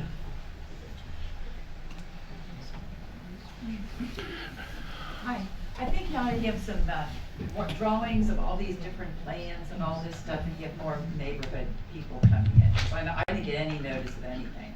I just thought this was going to be a one simple thing. And when they talk about different plans and different things and all this stuff, and the pictures weren't even that great. And get a little more things and get people really have an opportunity to come. I think more residents should be before you do anything. And double check all the facts.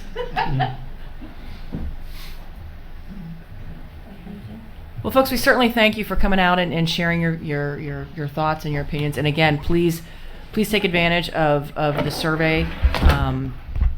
But this has obviously been recorded, so it will be here in posterity. But please submit your comments in writing, whether it's to the township individually or through the the link that's been Yeah, provided by Mr. no matter Williams. what you said here tonight, please do a survey, because that's the only way Mr. Williams can incorporate it Right. into the study, is if you respond to the survey. Mr. Williams, thank you for coming. For our friends at Hamilton County and the state, we appreciate you for coming as well, and thanks for all the residents. We look forward to all your comments going forward. Thank you so much. This meeting is adjourned at 7:24, and our regular meeting will commence at 7:30.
7:36, March 21st, 2023. I'd like to call the Tuesday trustee meeting to order. If everyone could please stand and rise. The invocation given today by Mr. Rudelschoffer. Mr. Rudelschoffer. Thank you.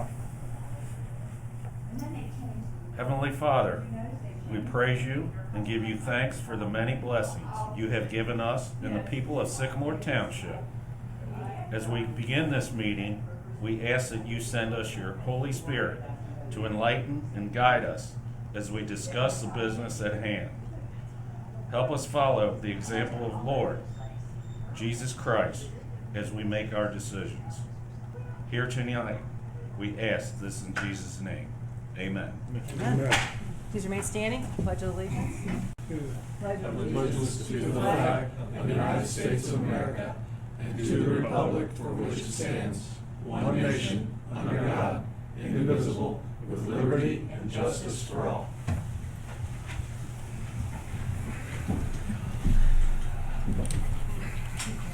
Mr. Dieters would note that all three trustees are present. First item on the agenda is approval of minutes. We have three separate minutes that we're looking for approval on. The February 21st, 2023 meeting zoning public hearing minutes, the March 7th, 2023 zoning public hearing minutes, and the March 7th, 2023 trustee meeting. I'll make a motion to approve the February 21st meeting minutes. I'll second. Any discussion? Mr. Dieters, will you call the roll? Mr. James? Aye, and just technically it's public hearing minutes, I guess, not meeting minutes, right? But aye. Ms. Schwegman? Aye. Mr. Weedman? Aye. Make a motion to approve March 7th, 2023 zoning public hearing meeting, minutes, rather. Second. Any discussion? Mr. Dieters? Mr. James? Aye. Ms. Schwegman? Aye. Mr. Weedman? Aye. Make a motion to approve the March 7th trustee meeting minutes. I'll second that. Any discussion? Mr. Dieters? Mr. James? Aye. Ms. Schwegman? Aye. Mr. Weedman? Aye.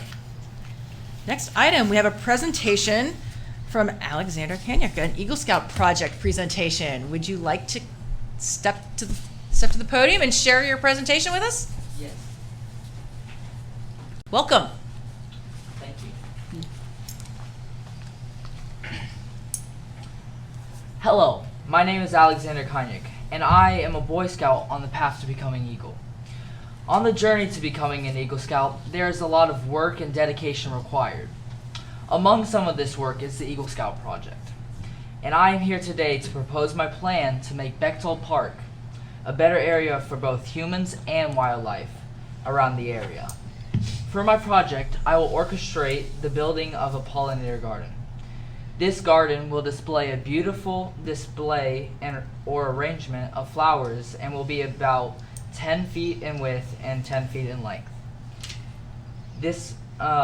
To make this come to fruition, I will set a date in late April that my Boy Scout troop will then come to help build it.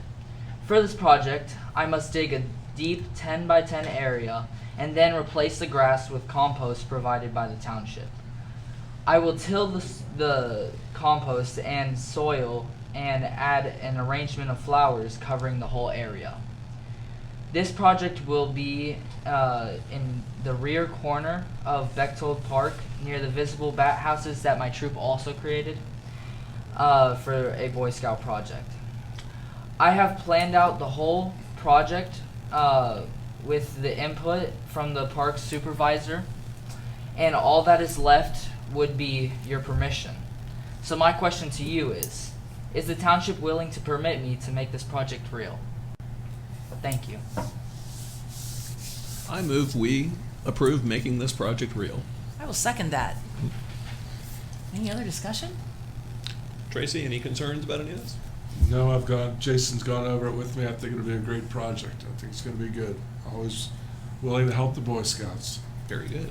We're glad you continue to beautify Bechtold Park and make it a great place for humans and animals. So thank you. Do we need to take a formal vote, I guess? All right, Mr. Dieters. Mr. James? Aye. Ms. Schwegman? Aye. Mr. Weedman? Aye. Congratulations. Congratulations, Ann. And while you're here, we want to provide you with a certificate of attendance at our township meeting today. We'd love to take a photo with you if you're amenable. You okay with that? Yep. All right.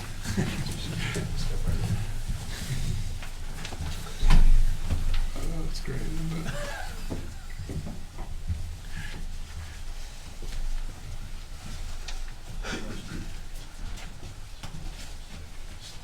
Congratulations. Looking forward to having you. I'm going to give this to you. All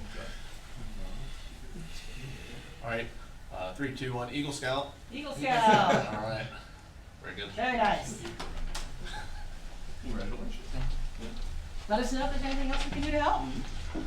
Okay. You'll have to give us a tour when it's completed. I will. I promise. All right. Thanks, Alan. All right. Thank you. Good job, Alex.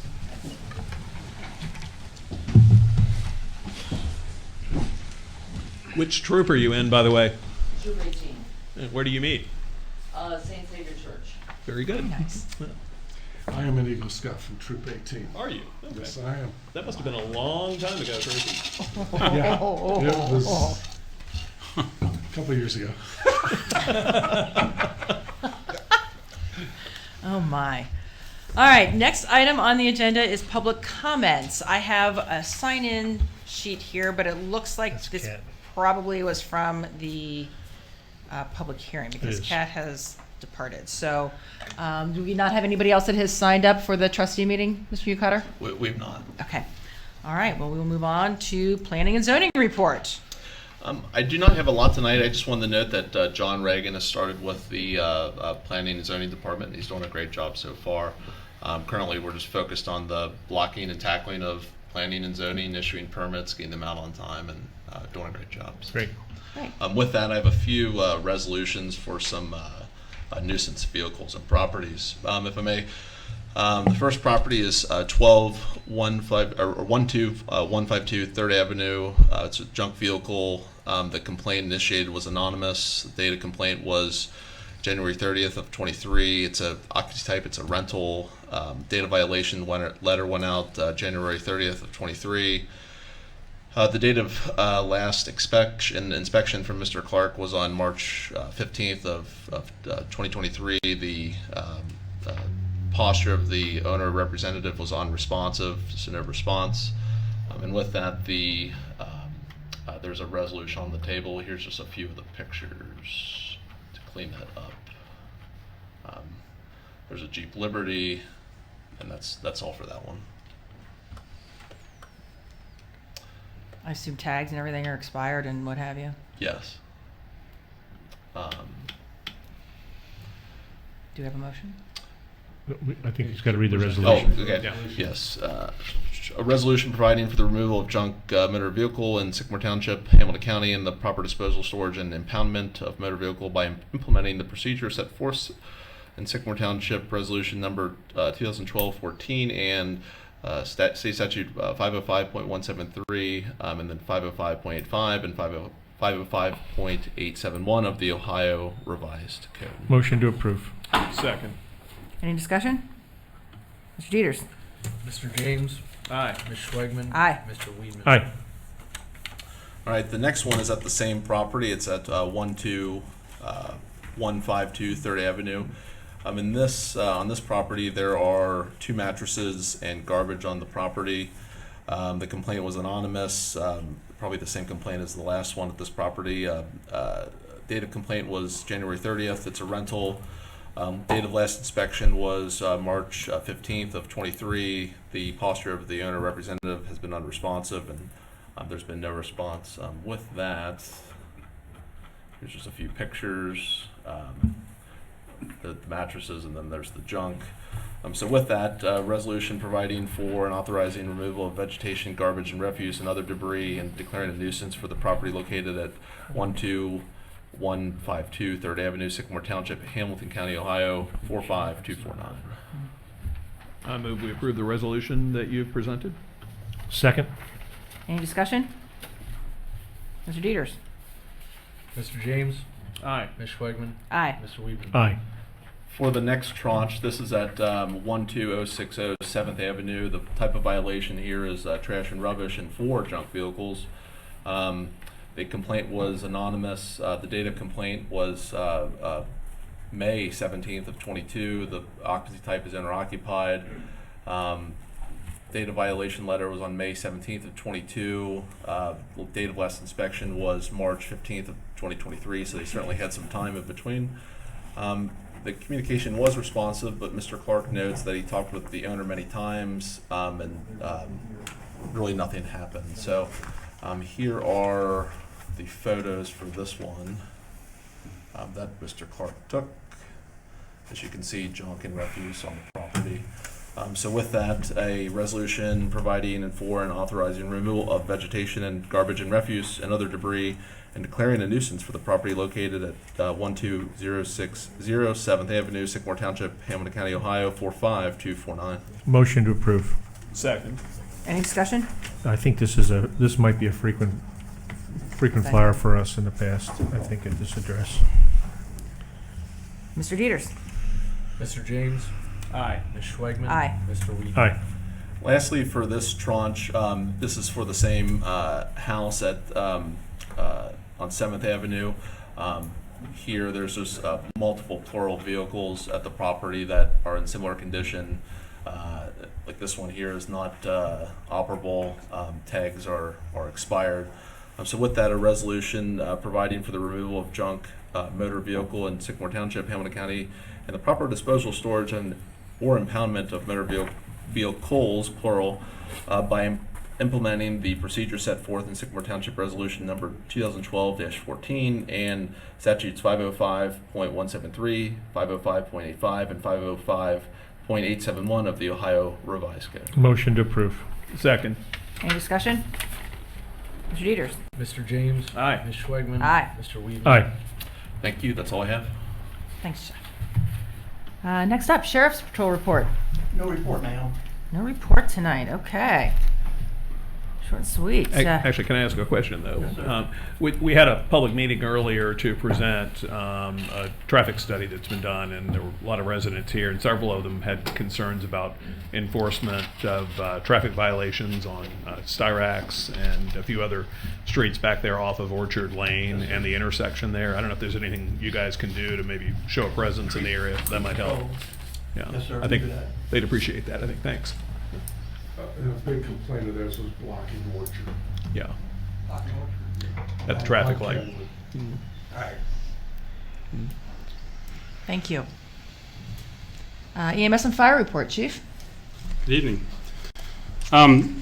September of last year was approved to upgrade the radio system at the North Station from the UHF system to the IP address, which Hamilton County Dispatch have changed over to, and we have gotten that completed, and we're in good shape up there, but we still have to get the station down here done.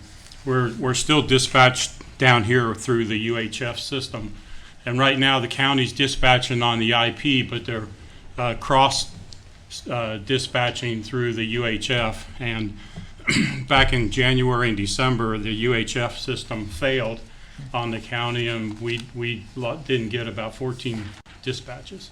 And the only way we received them was on the apps that we have on our phones that give us dispatches, but we got nothing through the station. So it really creates a problem, and the county dispatches eventually, as they migrate more into the IP address type of dispatch, they'll eliminate the UHF, and when they do that, we will have to get switched over. We won't get any dispatches at all. So we would like to go ahead and get the station down here done to mirror the North Station, mainly because the longer we wait, the more expensive it's going to be, and also if we wait till the very end, then I don't know how bogged down Mobilecom's going to be to get us in when all the other stations out there are going to be done.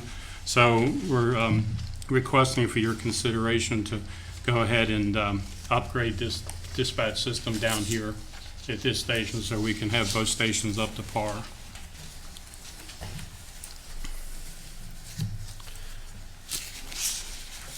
So are you looking for a motion to proceed with that? Did you have a PO on it? No, I'm going to have them do a motion. Okay. To proceed on this, and then I'll. Okay.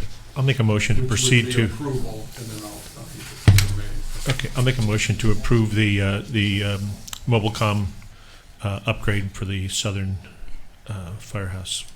And I will second that. Any discussion? And just so for the record, we're looking at a cost of about $30,306 Yes, sir. right now. Yes, sir. Okay. Mr. Dieters. Mr. James. Aye. Ms. Schwegman. Aye. Mr. Weedman. Aye. And this was on state bid also. Yes. Just so that you know that. Anything else, Chief? That's it, thank you.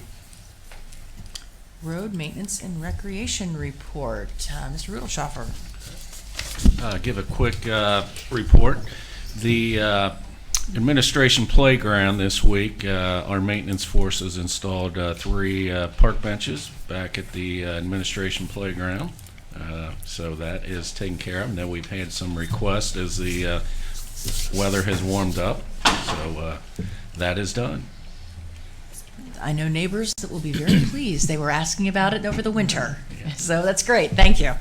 Steve, did you guys get a chance to put any additional mulch down at Bob Meyer? I think you were going to. Yes, they put some up north, and they were working their way back down this way. I believe I will check with Jason. He was going to.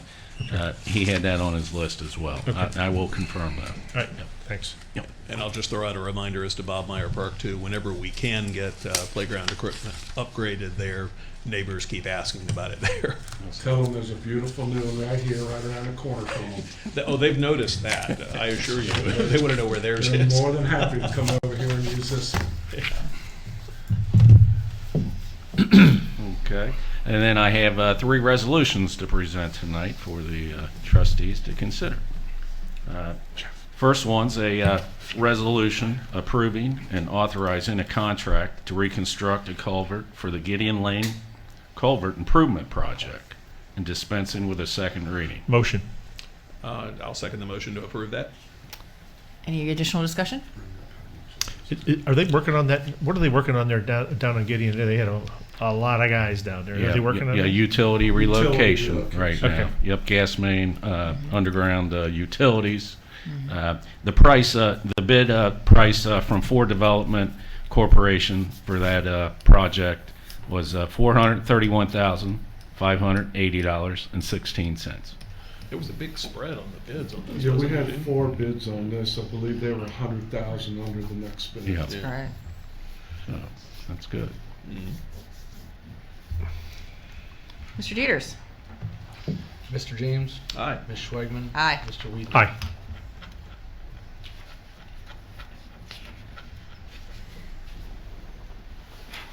The next resolution that I'm going to present is a resolution declaring township property as surplus and obsolete and authorizing its disposition, dispensing with a second reading and declaring an emergency. Motion. I'll second that. Any additional discussion? Just so, what sort of equipment do we have here? Just quick Jeff, can overview. you scroll down, please? We have a list. So we have 2 old vehicles, some old snow plows, salt spreader equipment, dump body and hydraulics, and a old toolbox. So the dump hide with the hydraulics of the toolbox came off a chassis that we reused and made into our mechanic's truck with a toolbox on. You're gonna do that by auction? Yes. It is. It will be by auction. Are those vehicles operational? Are you wrong? Yes, they are operational. I know you're dying for that salt spreader.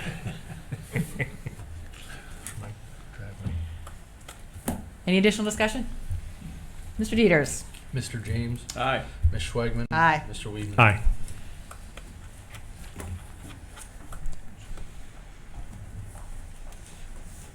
And the last resolution is a resolution designating no parking on a portion of Mantell Avenue in Sycamore Township and dispensing with a second reading. Motion. I'll second that. So, Any additional discussion? Just what's the story here on adding no parking there now? Jeff, you can scroll down, please. So this is a pretty good picture, ironically, right off Google Maps. As you can see right where it says Mantell Avenue, there is consistent parking within that intersection, causing hazardous conditions. And whenever I receive a request, I always ask Chief Penny and Lieutenant Tarr for input as well. And they both agreed that this was a safety issue and no parking would help it. So just for orientation, west is up in this photo? North. North is north. We're putting no parking. No, you are correct. Yeah. Yeah. West. West is where the car is parked. Right. Yep. Okay. Correct. Between the Yep. two black dots. It is. The photo was flipped. Yeah. Okay. Yeah. Any additional discussion? Mr. Dieters. Mr. James. Aye. Ms. Schwagman. Aye. Mr. Weedman. Aye.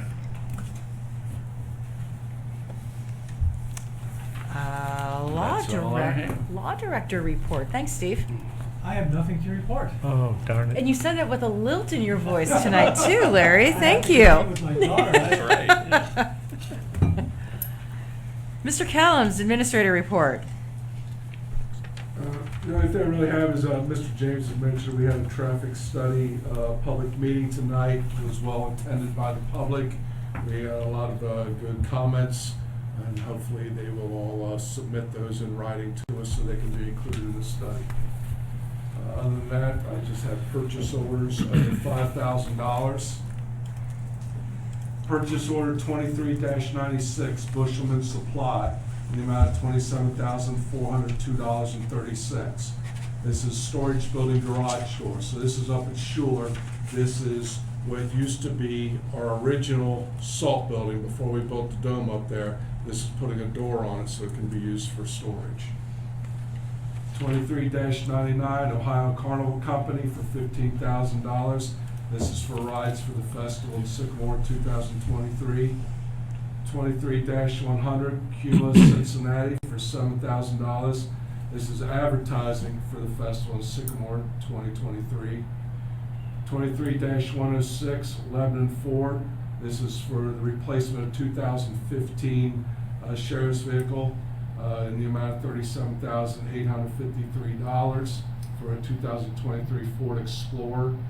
The current one also has a blown transmission that would require $4,000 worth of work to fix, and the value of the vehicle is $4,000 at the same time.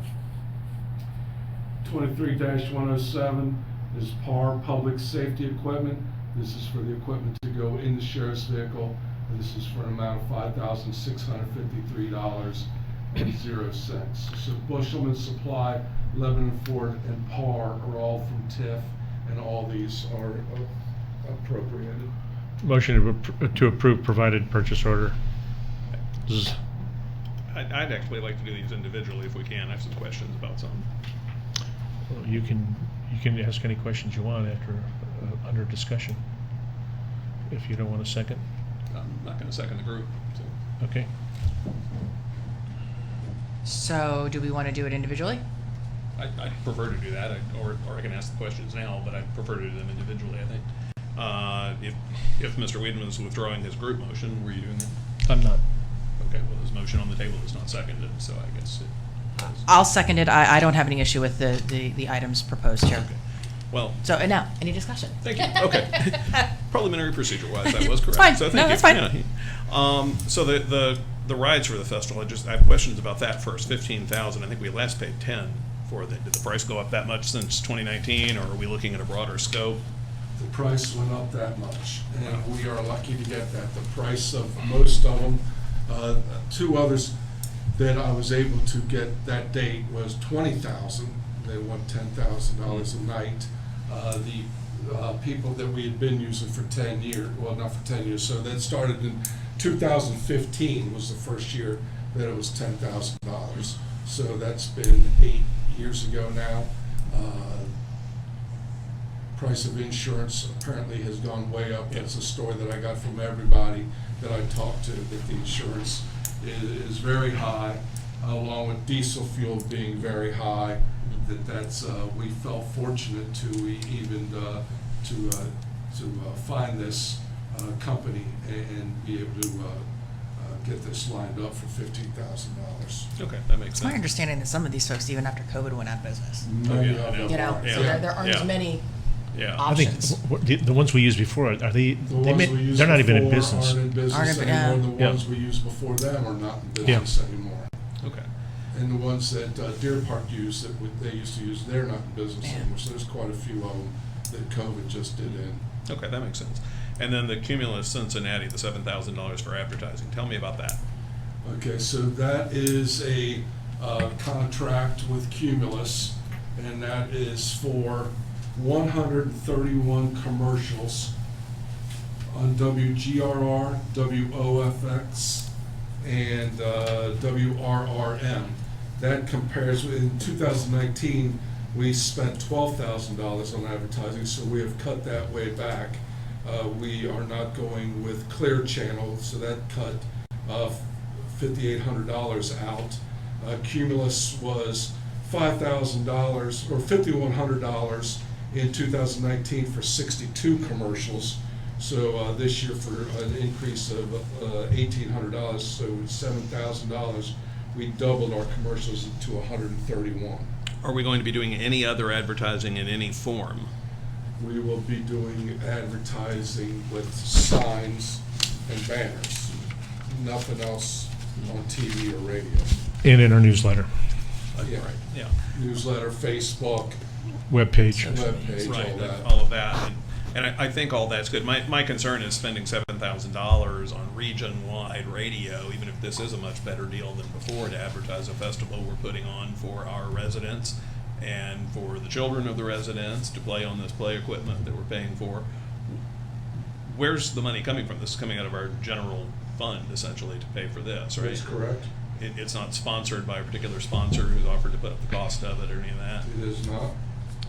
Not yet. I mean, we've got sponsors, for the whole, Yeah. for the whole festival. Yeah. There's not anybody that has said, I'll sponsor the rides or I will sponsor the advertising. We do not have that. Okay, and have any of the sponsors for the festival conditioned their sponsorship on advertising the festival on radio? I cannot answer that right now. I'd have to get back to you on that.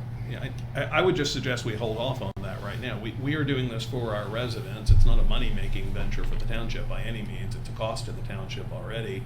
And my suggestion would be we market this intensely within our borders to our residents, maybe with signs, even some billboards where we do have billboard locations, heavy Facebook advertising. For this cost, we could do multiple first-class mailings to our residents to let them know about it, even give them promotional ride tickets or other things, as opposed to blanketing people in northern Kentucky and southeast Indiana with advertising for this, where we're overspending on our targeting. So I think we could be a little more efficient with the taxpayers' money for this party we're putting on for the taxpayers, and that's why I wanted to do these individually.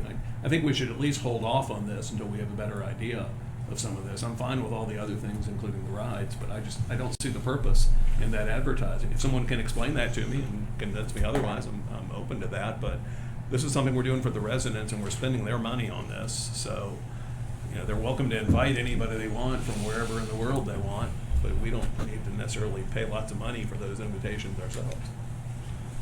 I also think it's, we have gotten great crowds at this for years. I think it shows off our township well. I think it draws interest to our township. Do we want what do we consider a success? If we're just going to send letters to residents in the township, what are we going to do? Get 1,000 people? I don't know.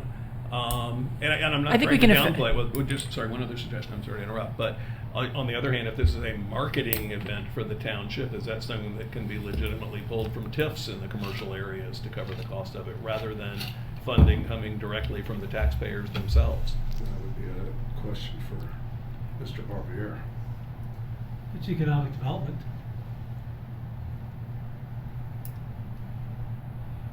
I'd rather I spend think somebody our- else's money than our taxpayers' money. I think our newsletter effectively is an effective direct mail piece. I think we I have agree. social media and e-newsletters that go out to certainly our township residents as well as anybody else that subscribes. We have social media, which doesn't cost us a thing. I think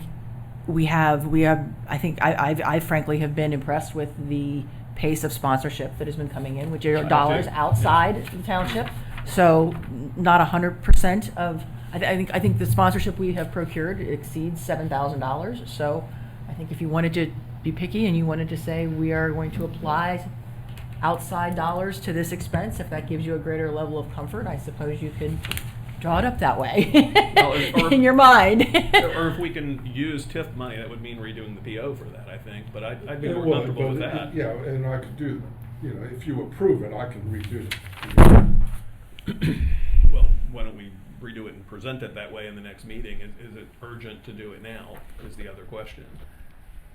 I would say that it is not urgent. That would be my suggestion. I mean, I can live with it if we're pulling it out of the TIF money, but I don't want to be pulling it out of the general fund our taxpayers are paying directly into. Tracy, if it's approved tonight, we can still, are you saying we can still pull it out of the TIF funds? Yes, sir. Then there's no reason to wait. I mean, I'm fine with taking it out of the TIF funds. I think it's something. Look, if you're going to host an event, you need to do the appropriate things and take the appropriate actions to ensure that it's successful. And I think that's part of the design. That we've done lots of different things, and this is one activity that has proven to be a very successful venture for the township in the past, as far as attendance is concerned. I think it's a worthwhile expense. Whether if it makes everybody more comfortable that it comes out of TIF, I am completely amenable to that. And if that's something that we can accomplish this evening, I'm fine with moving forward. Take it out of TIF. Well, Larry, are we okay approving the PO as is on the understanding that will change, or do we need to note that on the PO itself since it notes particular funds on it already and we'd be approving it? I think we're okay to do it, Mike. I think we approve it as it is. Okay, and can we follow with a motion immediately then directing that funds come out of TIF, or do we need to put that in a separate PO? I would put that in the PO, but I don't think we need to have a motion. Okay. That's not necessary. Just want to make sure we do it right. So we have a motion. We have a second. Any further discussion? Mr. Dieters. Mr. James? All right, based on the understanding it will be coming out of TIF, aye. Aye. Ms. Schwegman? Aye. Mr. Weedman? Aye. Okay. Anything else, Mr. Kellums? No, ma'am, that's all I have. All right. Fiscal officer report. Mr. Yes. Dieters. We had cash receipts of $394,624.15, disbursements of $563,227.34. A complete listing of the receipts and disbursements is in the packet. Motion to approve. Second. Any discussion? Mr. Dieters. Mr. James? Aye. Ms. Schwegman? Aye. Mr. Weedman? Aye. Trustee comments. Yeah, I have. I just want to make a note that for all our residents that to put this on their calendar. In April, we have the Trash Bash in the north is on the 14th and 15th, and in the south it's on the 24th and 25th, and then that Saturday before on the 22nd is document shredding. Those are all very big events for people in Sycamore Township, our residents and businesses as well. And just want to make a mental note to put that on your calendar to make sure that you're available to participate. That's all I have. Correction. Document destruction is not for businesses, residents only. Okay, Mike. Okay. Thank you, Stevie. You caused a little stir over there. My turn. I'm glad to see the turnout we had earlier for the public meeting we had on the traffic study. I know that's a great concern to a lot of people, and there are a lot of competing interests in that. It's good that we heard what we heard from everyone on that. So I had another comment. I'm sorry, is it Alexander or Alex that you go by? Alex. That's a great project you've come up with. It's great to see you here as a scout. I was a scout leader myself, and some of my sons went through scouting in Indian Hill because they're in that school district and went there. But thanks for coming out tonight to present that to us and for working on this project. It's very nice. Thank you. That's all I've got. Thanks. All right. I think we already covered the trash bash in the north and the south, as well as the document shredding for residents only. Another announcement, reminder, monthly brush chipping commences on April 1st, 2023 from 8 to 4 behind the administration building here. That's another neighborhood and resident favorite. And for all other scheduled meetings and events, please see the published calendar. And finally, I'd like to adjourn into executive session as permitted by Ohio Revised Code, Section 121.22 G1, to consider the employment of public employees. Second. Any discussion? Mr. Dieters? Mr. James? Aye. Ms. Schwagman? Aye. Mr. Weedman? Aye. Thank you. Thank you. Hi, Paul. What's this about? We are, Oh, thank you. Okay. thank you. We're adjourning into executive session at 8:12 p.m.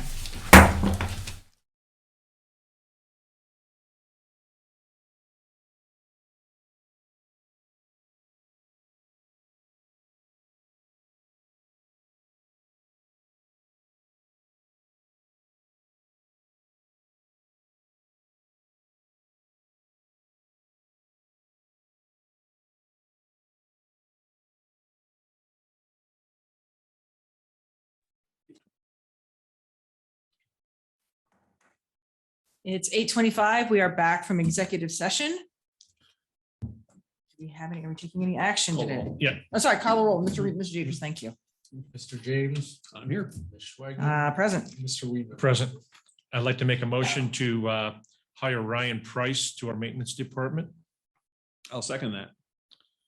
Any discussion? Mr. Dieters? Mr. James? Aye. Ms. Schwagman? Aye. Mr. Weedman? Aye.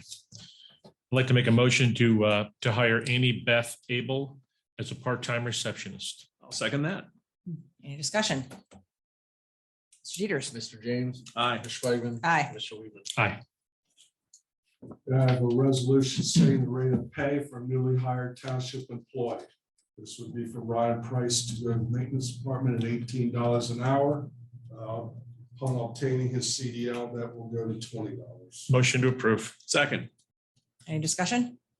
Mr. Dieters? Mr. James? Aye. Ms. Schwagman? Aye. Mr. Weedman? Aye. Do these say that it's 12? They do. I have a resolution setting the rate of pay for a newly hired township employee. This is for Amy Beth Abel to be the part-time receptionist at $22 an hour. Motion. Second. Any discussion?